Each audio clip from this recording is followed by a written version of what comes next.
உடுமலைப்பேட்டை அருகே உள்ள புகழ்பெற்ற திருமூர்த்திமலை அமனலிங்கேஸ்வரர் கோவில் பற்றிய விரிவான தகவல்கள் இதோ.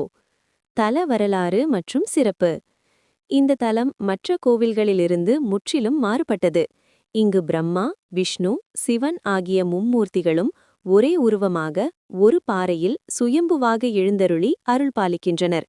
அதனாலேயே இது அமனலிங்கேஸ்வரர் என்று அழைக்கப்படுகிறது.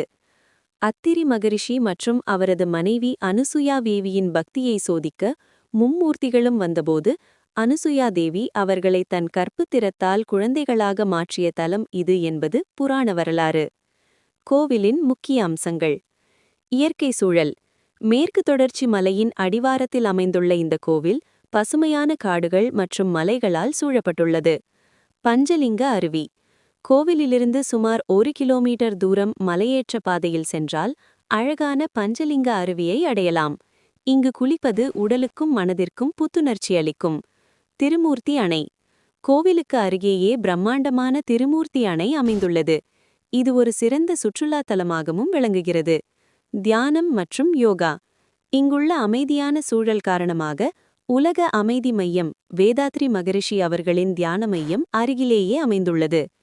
முக்கிய திருவிழாக்கள். மகா சிவராத்திரி இங்கு மிகச்சிறப்பாக கொண்டாடப்படும் முக்கிய விழா. ஆடி அமாவாசை மற்றும் தை அமாவாசை.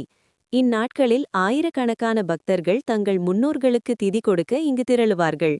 சித்திரை முதல் நாள். தமிழ் புத்தாண்டு சிறப்பு பூஜைகள் நடைபெறும். பயண தகவல். அமைவிடம். திருப்பூர் மாவட்டம் உடுமலைப்பேட்டையிலிருந்து சுமார் 20 கிலோமீட்டர் தொலைவில் உள்ளது. போக்குவரத்து. உடுமலைப்பேட்டையிலிருந்து அரசு மற்றும் தனியார் பேருந்து வசதிகள் அடிக்கடி உள்ளன. நேரம். காலை 6 மணி முதல் மாலை 6 மணி வரை கோவில் நடை திறந்திருக்கும். அருவியில் குளிக்க மாலை 4:30 மணி வரை மட்டுமே அனுமதி. குறிப்பு.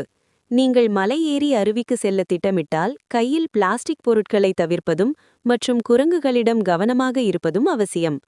இந்த கோவிலுக்கு செல்வதற்கான பயண வழிகாட்டி அல்லது அங்கு தங்குவதற்கான இடங்கள் பற்றி நான் விவரமாக சொல்லட்டுமா?